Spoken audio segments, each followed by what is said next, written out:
Hello everyone, I am Christian Gonzalez, and in this podcast, I'm going to talk to you about an useful topic in the language and in morphology called morphemes. Beginning with the concept of what is morpheme.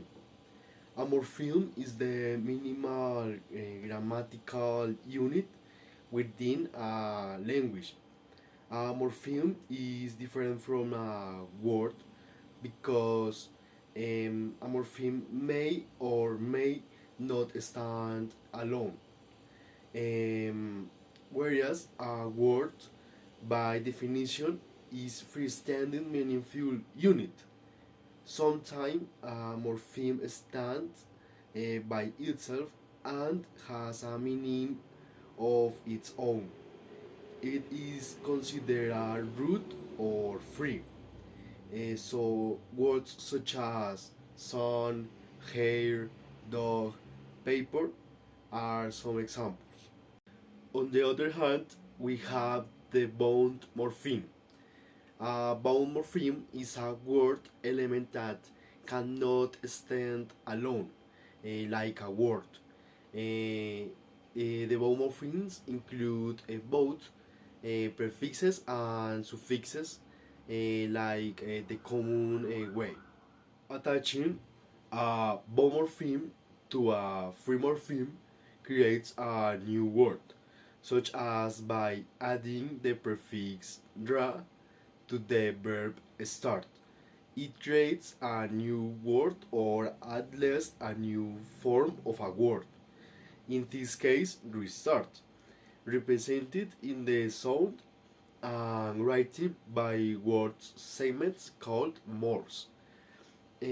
Both morphemes can further be broken down into two categories: derivational and inflectional morphemes. Hundreds of bound morphemes exist in the English language, creating near infinite possibilities for expanding unbound morphemes, commonly referred to as words, by attaching these elements to pre-existing words. Inflectional morphemes influence the base words to signal a change in quantity, person, gender, or tense, while leaving the base words class unchanged. Inflectional morphemes are considered more predictable because there are only 8 in the closed set of accept inflectional morphemes, which include the pluralism, the possessive, the third person singular, the regular past tense with it, ed, the regular past participle with ed, the present participle with ing, the comparative with er, and the superlative with est. By contrast, derivational morphemes are considered lexical because they influence the base word according to its grammatical and lexical class, resulting in a larger change to the base.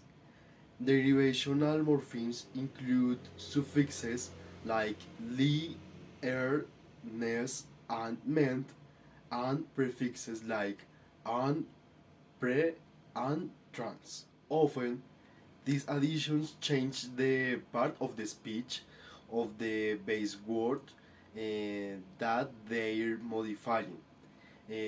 Though that is not necessarily always the case, which is why derivational morphemes are considered less predictable than inflectional morphemes.